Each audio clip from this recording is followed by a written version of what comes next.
శ్రావణ మాసం సందర్భంగా ప్రతి 2 లక్షల కొనుగోలుపై ఒక గోల్డ్ కాయిన్ ఉచితం మన ముకుంద జ్యువెల్స్ లో. నమస్తే, వెల్కమ్ టు సుమన్ టీవీ. నేను మీ సాయి. తెలంగాణ రాజకీయాలలో ప్రస్తుతం రుణమాఫీకి సంబంధించినటువంటి అంశం ప్రతిపక్షానికి అధికార పార్టీకి మధ్య తీవ్రమైనటువంటి ఉద్రిక్తతలకు దారితీసినటువంటి అంశంగా మారింది. అర్ధరాత్రి హరీష్ రావు క్యాంప్ ఆఫీస్ పైన జరిగినటువంటి దాడితో ఇది ఇంకా మరింత స్టేజ్కి వెళ్ళింది. ఒకవైపు అధికార పార్టీ రుణమాఫీ చేసినని వారు చెప్తున్నారు, రుణమాఫీ పూర్తిగా చేయలేదంటూ బీఆర్ఎస్ నేతలు చెప్తున్నారు. దీనికి సంబంధించి పూర్తిగా మాట్లాడేటువంటి ప్రయత్నం చేద్దాం. మనతో పాటు Suman TV news chief editor Keshav గారు ఉన్నారు.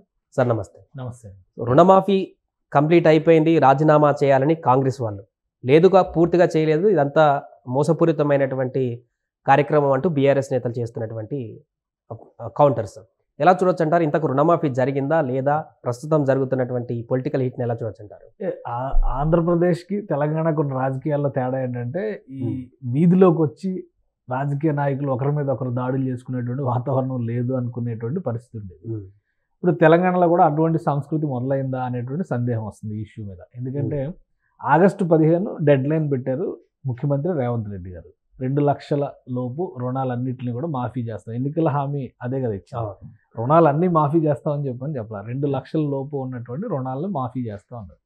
సో దానికి ఒక 3 విడతల్ని డిసైడ్ చేశారు. 3 విడతల్లో ఆల్మోస్ట్ మేము కంప్లీట్ చేసామని చెప్తున్నారు. ఇక్కడ కంపారిజన్ ఎక్కడ వస్తుందంటే, దాదాపు 17,000 కోట్ల రూపాయలని ప్రభుత్వం రిలీజ్ చేసింది రుణమాఫీకి సంబంధించి. 22 లక్షల మంది లబ్ధిదారులు ఉన్నట్టుగా ఇప్పటివరకు గుర్తించింది. ఇంకా కొంతమంది అర్హులైన వాళ్ళు కూడా దరఖాస్తు చేసుకునేటువంటి క్రమంలో వచ్చినటువంటి సమస్యల వలన కొంతమందికి అది అందలేదు అనేటువంటి అభిప్రాయం ఉంది. వాళ్ళందరూ మళ్ళీ రిక్వెస్ట్ పెట్టవచ్చు, మళ్ళీ దాన్ని అప్డేట్ చేస్తాం మేము అనేటువంటి మాట చెప్పి ఈ 2 రోజుల్లోనే, అంటే 15వ తారీఖుతో రుణమాఫీ ప్రక్రియ పూర్తయితే 16, 17 తేదీల్లోనే మరొక 60,000 మందిని గుర్తించి లబ్ధిదారులకి న్యాయం చేస్తామని ప్రభుత్వం ప్రకటించింది. సో ప్రాసెస్ జరుగుతుంది. ప్రాసెస్ జరిగేటువంటి క్రమంలో ఏంటంటే, రాజకీయ విమర్శలు విపరీతమైనటువంటి రీతిలో ప్రస్తుత ప్రభుత్వం పైన ఒక విమర్శల జడివాన్లాగా మొదలవడం, దానికి కౌంటర్గా కాంగ్రెస్ నాయకులు ముఖ్యంగా హరీష్ రావు గారు ఇచ్చినటువంటి స్టేట్మెంట్, 2 లక్షల రుణమాఫీ అనేది చేస్తే రాజీనామా చేస్తాను అన్నాడు ఆయన. సో దాన్ని పక్కన పెట్టేసి బీఆర్ఎస్ నాయకత్వం ఇప్పుడు ఏం చేస్తుందంటే, గతంలో మేము చేసిన స్థాయిలో మీరు రుణమాఫీ చేయలేదు, అప్పుడు లబ్ధిదారుల సైజ్ ఎక్కువ ఉంది, ఇప్పుడు లబ్ధిదారులు తక్కువ మంది ఉన్నారు, ప్రభుత్వం వివిధ రకాల కండిషన్స్ పెట్టడం ద్వారా దీన్ని తగ్గించింది అని బీఆర్ఎస్ నాయకత్వం వాదిస్తుంది. దాని మీద ప్రతి సవాళ్ళు జరుగుతున్నాయి. అవి ఒక పరిధి దాటి సిద్దిపేట కేంద్రంగా ఒకరి ఫ్లెక్సీల మీద ఒకరు, ఎందుకంటే కాంగ్రెస్ నుంచేమో ఫ్లెక్సీలు పెట్టారు, దాని మీద స్లోగన్స్ కూడా రాశారు చాలా క్లియర్గా. మీరు రుణమాఫీ అయిన వెంటనే రాజీనామా చేస్తాను కదా, రాజీనామా చేయండి, అసలు మీరు రుణమాఫీనే కాదు మీరు చేసిందని చెప్పని వీళ్ళు కౌంటర్ చేశారు. హరీష్ రావు గారి ఆఫీస్ మీద రాత్రికి రాత్రి దాడి జరిగింది, మొత్తం ఫ్లెక్సీలు అన్ని చించేశారు. వీళ్ళు కట్టిన ఫ్లెక్సీలు చించేశారని వాళ్ళు వెళ్ళి వాళ్ళ కార్యాలయంలో ఉన్న ఫ్లెక్సీలు చించేశారు. సో ఇది ఎక్కడికి వెళ్తుంది? రాజకీయం కంటే కూడా ప్రజా ప్రయోజనం ముఖ్యం అనేటువంటి ఉద్దేశంతోనే కదా ఇప్పుడు ఆ రాష్ట్రంలో కానీ ఈ రాష్ట్రంలో కానీ ప్రభుత్వాలు మారింది. ఇప్పుడు మళ్ళీ కక్షపూరితమైనటువంటి రాజకీయాల్లోకి వెళుతున్నారా అనేటువంటి సందేహం. అసలు ఇంత సీరియస్గా బీఆర్ఎస్ పార్టీ రిటార్ట్ ఇవ్వాల్సినటువంటి అవసరం ఏమొచ్చింది? ఆ రిటార్ట్కి ఒక ప్రధానమైనటువంటి కారణం ఏంటంటే, ముఖ్యమంత్రి రేవంత్ రెడ్డి గారు చాలా క్లియర్గా ఒక ఆరోపణ చేస్తున్నారు. బీఆర్ఎస్ బీజేపీ మధ్య ఒక దోస్తీ కుదిరింది, బీఆర్ఎస్ పార్టీ విలీనం కాబోతుంది. ఆయన నిన్న మరి పదవులు కూడా అనౌన్స్ చేశారు కదా. కేసీఆర్ గారికి ఏమో గవర్నర్ పదవి, కేటీఆర్ గారికి కేంద్ర మంత్రి పదవి, హరీష్ రావు గారికి ప్రతిపక్ష నేత, సంజయ్ కూడా ఆయనకు కొత్త వివరణ కూడా ఇవ్వడం జరిగింది. ఆయన కూడా కాంగ్రెస్ తో మిక్స్ అవుతుంది, ఆ తర్వాత వీళ్ళు పంచుకునేటువంటి పదవులకు సంబంధించి కూడా ఆయన వివరించారు. సో ఈ విలీనం అనేటువంటి రాజకీయం ఎక్కువ హైలైట్ అవుతుంది. దీనివల్ల నష్టపోతుంది ఎవరు ఎక్కువ? BRS party.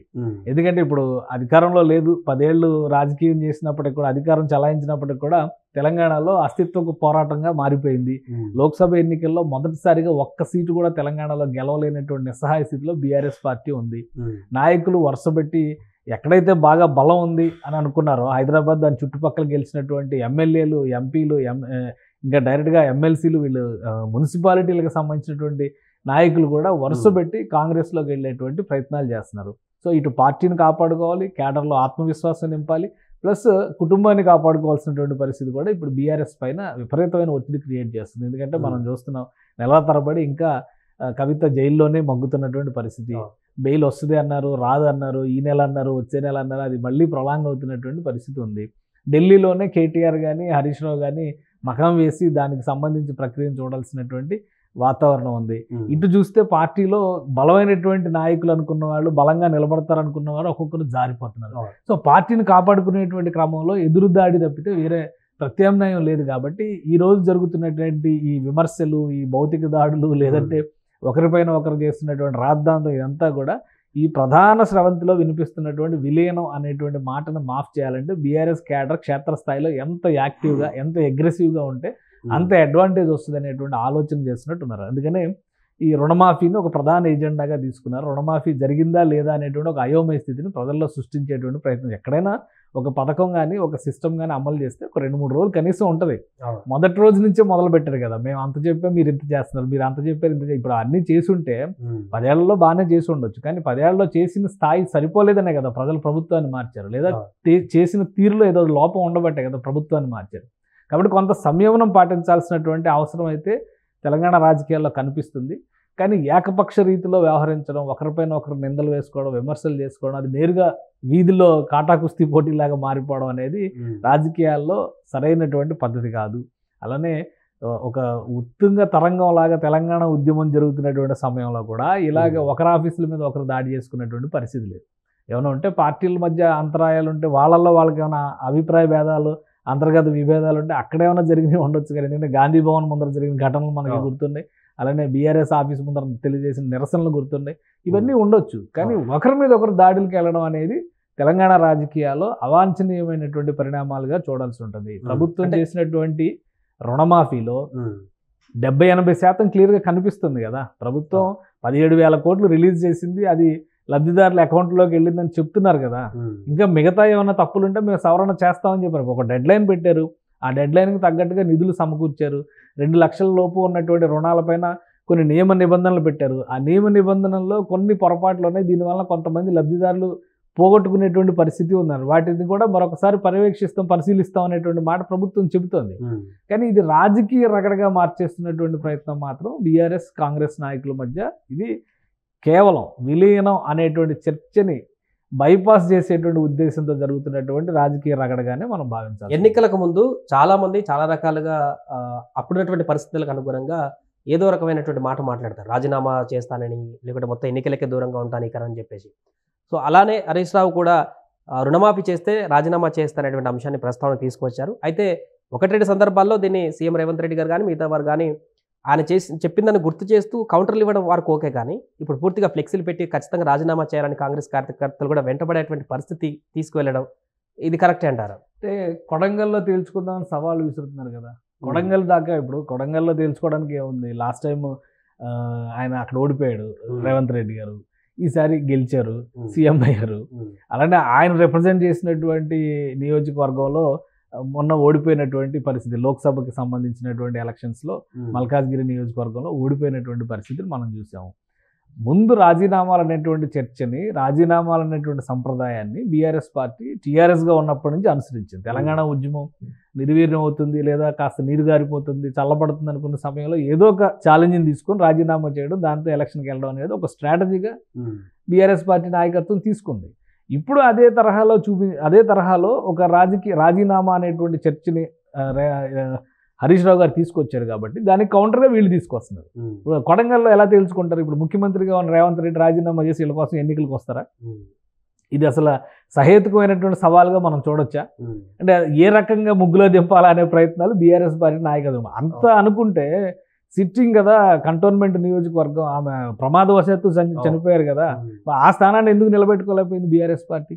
So Congress version కూడా అదే తరహాలో ఉంది. ఇప్పుడు లోక్సభ ఎలక్షన్స్ ఉన్నాయి, ఎలక్షన్సే కావాలనుకుంటే మొన్నే కదా అయింది, 2 నెలలే కదా అయింది. లోక్సభ ఎలక్షన్స్లో ఏమైంది? ఒకవేళ కాంగ్రెస్ మీద అసంతృప్తి బాగా సివియర్ లెవెల్లో ఉంటే అట్లీస్ట్ ఆ 8 సీట్లు కూడా గెలుచుకునే పరిస్థితి ఉండకూడదు కదా.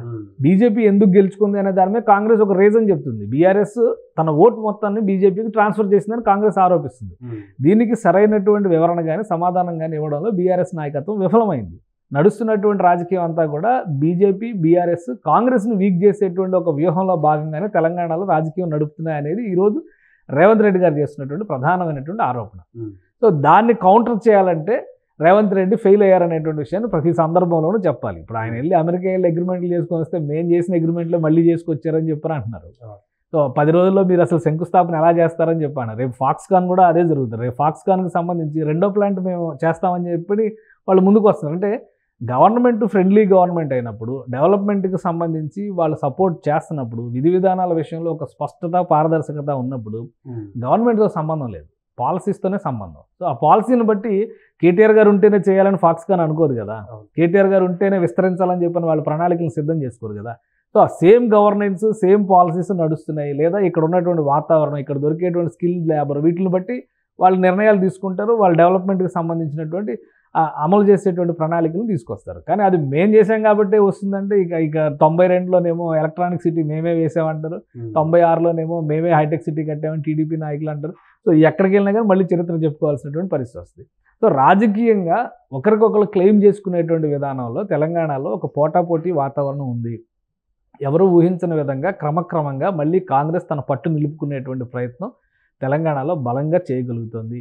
ఆర్థికపరమైనటువంటి అంశాల విషయంలో కానీ, గత ప్రభుత్వ హయాంలో జరిగినటువంటి ఆర్థిక క్రమశిక్షణ ఉల్లంఘనల వల్ల వచ్చినటువంటి పర్యవసానాల వల్ల కానీ కాంగ్రెస్ ప్రభుత్వాన్ని నడపడంలో వెనకబడుద్ది అనేటువంటి ఆశలపైన నీళ్లు జల్లుతూ ఉన్నటువంటి వనరులను ఉపయోగించుకొని సమర్థంగా ముందుకు వెళ్ళేటువంటి ప్రయత్నం రేవంత్ రెడ్డి ప్రభుత్వం చేస్తుంది. అందులో ఉన్నటువంటి లోటుపాట్లను పదే పదే ప్రజల్లోకి తీసుకెళ్లడం ద్వారా మళ్ళీ కాంగ్రెస్ని వీక్ చేయాలనేటువంటి ఒక వ్యూహాన్ని ప్రతిపక్షాలు కలిసి చేస్తున్నాయా, విడిగా చేస్తున్నాయా, లేదా ఆల్రెడీ అధికార పక్షాన్ని ఎలా అయినా అధికార పక్షాన్ని వ్యతిరేకించడం కదా ఎజెండా ఇక్కడ ప్రతిపక్షాలకి. సో దీన్ని తీసుకునేటువంటి క్రమంలో ఈ అన్ని పార్టీలు కలిసి వస్తున్నాయి అనేది రేవంత్ రెడ్డి చేస్తున్నటువంటి ప్రధానమైన ఆరోపణ. సో దాన్ని కౌంటర్ చేయడం కోసమే ఈ వీధి పోరాటాలన్నీ జరుగుతున్నాయి అనేటువంటి అభిప్రాయం అయితే స్పష్టంగా కలుగుతుంది. రుణమాఫీ విషయంలో ప్రభుత్వం క్లియర్గా మరొక 3-4 రోజులు గడువు ఇచ్చింది. ఆల్రెడీ మీరు రీఅప్లికేషన్ చేసినా కానీ లబ్ధిదారులు అయినటువంటి, అంటే అర్హులైనటువంటి లబ్ధిదారులు ఉంటే ఖచ్చితంగా కన్సిడర్ చేస్తూ ఉంది. ఈ 2-3 రోజుల్లోనే మళ్ళీ 60,000 మందిని అదనంగా గుర్తించామంటుంది. సో ఇవన్నీ జరగడానికి ఒక ప్రాసెస్, కొంత టైము, కొంత సమయం జరుగుతుంది. దీనిలో రాజకీయ రగడ ఇన్వాల్వ్ అవడం వల్లనే ఇంత రాద్ధాంతం జరుగుతుంది అనేటువంటి అభిప్రాయం అయితే కలుగుతుంది. Right sir. అది మొత్తానికి ప్రస్తుతం తెలంగాణలో జరుగుతున్నటువంటి రైతు రుణమాఫీ పైన పొలిటికల్ హేట్, అటు అధికార పార్టీ, ప్రధాన ప్రతిపక్షమైనటువంటి బీఆర్ఎస్ మధ్య కొనసాగుతున్నటువంటి మాటల తూటాలు, రాత్రుల క్యాంప్ ఆఫీస్ మీద దాడులు చేసుకునేటువంటి పరిస్థితి కూడా దారితీసాయి. చూడాలి రాబోయే రోజుల్లో ఇంకా ఈ ఇరువురు పార్టీల మధ్య నెలకొన్నటువంటి పరిస్థితులు ఎక్కడికి దారితీస్తాయో. సుమన్ టీవీలో మీ పర్సనల్ అండ్ బిజినెస్ ప్రమోషన్స్ కోసం కింది నెంబర్కి కాంటాక్ట్ చేయండి.